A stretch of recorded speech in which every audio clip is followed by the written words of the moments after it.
ಯಾರೋ ಬಂದು ಮಾಡಿರೋ ಕೃತ್ಯ ಅಲ್ಲ ಇದು. IT ರೈಡ್ ಸಂಸಾರದಲ್ಲಿ ಇರೋರೇ ಮಾಡಿರೋದು.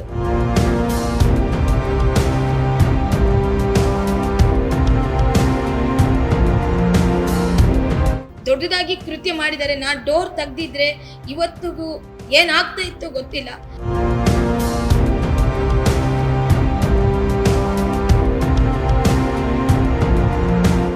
ಉಡುಪಿ ಜಿಲ್ಲೆಯ ಮಾಣೂರಿನಲ್ಲಿ ನಡೆದ ನಕಲಿ IT ರೈಡ್ ಪ್ರಕರಣಕ್ಕೆ 2 ವರ್ಷಗಳಾದರೂ ಸಂಪೂರ್ಣ ನ್ಯಾಯ ಸಿಕ್ಕಿಲ್ಲ ಎನ್ನುವ ಆರೋಪ ಕೇಳಿಬಂದಿದೆ. 2024ರಲ್ಲಿ IT ಅಧಿಕಾರಿಗಳಂತೆ ವೇಷ ಧರಿಸಿ ಬಂದ ಸುಮಾರು 8 ಮಂದಿ ಉದ್ಯಮಿಯೊಬ್ಬರ ಮನೆಗೆ ನುಗ್ಗಲು ಯತ್ನಿಸಿದ್ದರು. ಮನೆಯಲ್ಲಿದ್ದ CCTV ಲೈವ್ ಮಾನಿಟರಿಂಗ್ ವ್ಯವಸ್ಥೆಯಿಂದ ಇದು ನಕಲಿ ದಾಳಿ ಎಂದು ತಿಳಿದುಬಂದಿತ್ತು. ಈ ಹಿನ್ನೆಲೆಯಲ್ಲಿ ಮನೆಯೊಳಗೆ ನುಗ್ಗಲು ಯತ್ನಿಸಿದ ಆರೋಪಿಗಳು ವಿಫಲರಾಗಿದ್ದರು.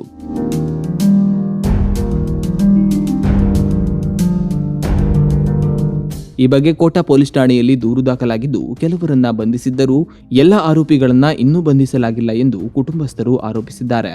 ಪ್ರಕರಣ ಇನ್ನೂ ಇತ್ಯರ್ಥವಾಗದೇ ಇರುವುದರಿಂದ ಕುಟುಂಬ ಮಾನಸಿಕ ಒತ್ತಡ ಅನುಭವಿಸುತ್ತಿದ್ದು ಕೆಲವರು ಸಾಮಾಜಿಕ ಜಾಲತಾಣದಲ್ಲಿ ತೇಜೋವಧೆ ನಡೆಸುತ್ತಿದ್ದಾರೆ ಹಾಗೂ ಹಣಕ್ಕಾಗಿ ಕಿರುಕುಳ ನೀಡುತ್ತಿದ್ದಾರೆ ಎಂದು ಸಂತ್ರಸ್ತ ಮಹಿಳೆ ಕವಿತಾ ತಿಳಿಸಿದ್ದಾರೆ. IT ರೈಡ್ ಅಂತ ಫೇಕ್ IT ರೈಡ್ ಅಂತ ಮನೆಗೆ ನುಗ್ಗಿದ್ದಾರೆ. ನುಗ್ಬಿಟ್ಟು ತೊಂದರೆ ಮಾಡ್ಬೇಕಂತ ಡೋರ್ ಎಲ್ಲ ಓಪನ್ ಮಾಡಿ ತುಂಬಾ ಜೋರಾಗಿ ಡೋರ್ ಬರ್ತಿದ್ದಾರೆ. ನಾನು ಒಬ್ಳೇ ಇದ್ದಿದ್ದೆ ಮನೆ ಒಳಗಡೆ. ತುಂಬಾ ಭಯ ಆಯ್ತು. ಕೊಲೆ ಯತ್ನ ಮಾಡಕ್ ಬಂದಿರೋದೋ ಅಥವಾ ಕಳ್ತನ ಮಾಡಕ್ ಬಂದಿರೋದೋ ಗೊತ್ತಿಲ್ಲ. ಆಮೇಲೆ ಅವರು ತುಂಬಾ ಬಾಂಬೆ ಟೀಮ್ಗಳೆಲ್ಲ ಬೇರೆ ಅವರೆಲ್ಲ ಇದ್ದಾರೆ. ಅವ್ರನ್ನ ಇಲ್ಲಿ ಕಳಿಸಿದಾಗ ಅವ್ರಿಗೆ ನಾವು ಯಾರು ಏನು ಎತ್ತದು ಗೊತ್ತಿಲ್ಲ. ನೋಡಕ್ ಹೋದ್ರೆ ಲಾಸ್ಟ್ ಅಲ್ಲಿ ಅವನು ಈ ಊರಿನಲ್ಲಿ ಒಬ್ಬ ಬಸ್ರೂರಲ್ಲಿ ಪಾಣಿ ಶರತ್ ಅಂತ ಇದ್ದಾನೆ. ಅವನು ಈ ಕೃತ್ಯಕ್ಕೆ ಸಾಥ್ ಕೊಟ್ಟಿದ್ದಾನೆ ಅಂತ ಹೇಳಿದ್ರು. ಅವನಿಗೂ ನಮ್ಮ ಬಗ್ಗೆ ನಮ್ದು ಮನೆದು ಇದು ಏನು ಗೊತ್ತಿಲ್ಲ. ಲಾಸ್ಟಲ್ಲಿ ನೋಡಿದ್ರೆ ನಿಮ್ಮ ಸಂಬಂಧಿಕರೇ ಇದರಲ್ಲಿ ಇನ್ವಾಲ್ವ್ ಇದ್ದಾರೆ ಅಂತ ಹೇಳಿದ್ದಾರೆ. ಇವಾಗ ಅದೆಲ್ಲ ಇದು ಮಾಡ್ತಾ ಇದ್ದಾರೆ. ಅಷ್ಟು ಬೇಗ ಈ ಸಾಮಾಜಿಕ ಜಾಲತಾಣ ಇದರಲ್ಲಿ ಸೋಷಿಯಲ್ ಮೀಡಿಯಾದಲ್ಲಿ ಸುಮ್ಮನೆ ಹಾಕಿ ನಮ್ಮನ್ನ ಬೆದರಿಸೋದು, ಕೆಟ್ಟದಾಗಿ ಹೇಳೋದು ಈ ಇದರಲ್ಲಿ ಇರೋವರೇ ಮಾಡ್ತಾ ಇದ್ದಾರೆ.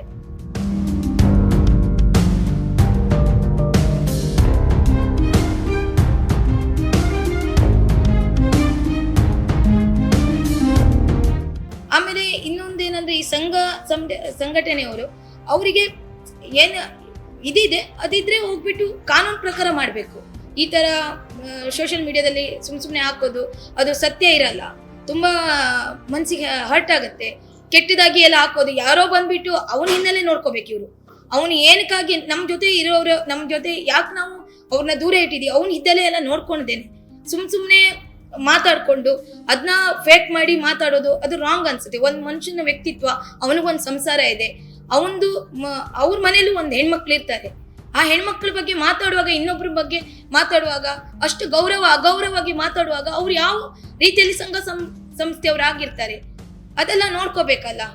ಸುಮ್ಮನೆ ಇಂಥ ದೊಡ್ಡ ಕೃತ್ಯ ಆಗಿದೆ ನಮ್ಮೂರಲ್ಲಿ.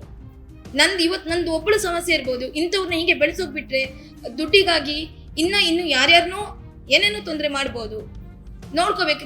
ಸುಮ್ಮನೆ ಕೆಟ್ಟದಾಗಿ ಬರ್ದಾಕೋದು, ಕೆಟ್ಟದಾಗಿ ತುಂಬಾ ಮಾಡ್ತಾ ಇದ್ರು.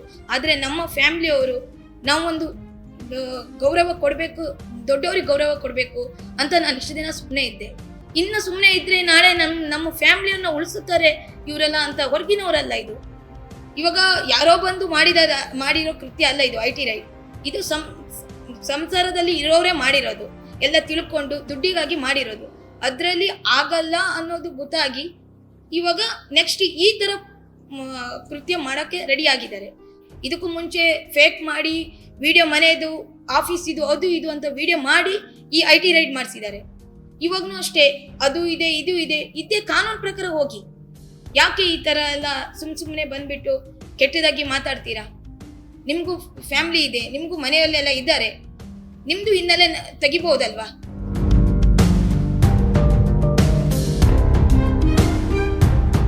ನನಗೆ ಡಿಪಾರ್ಟ್ಮೆಂಟ್ ಅವ್ರ ಮೇಲೆ ನಂಬಿಕೆ ಇದೆ.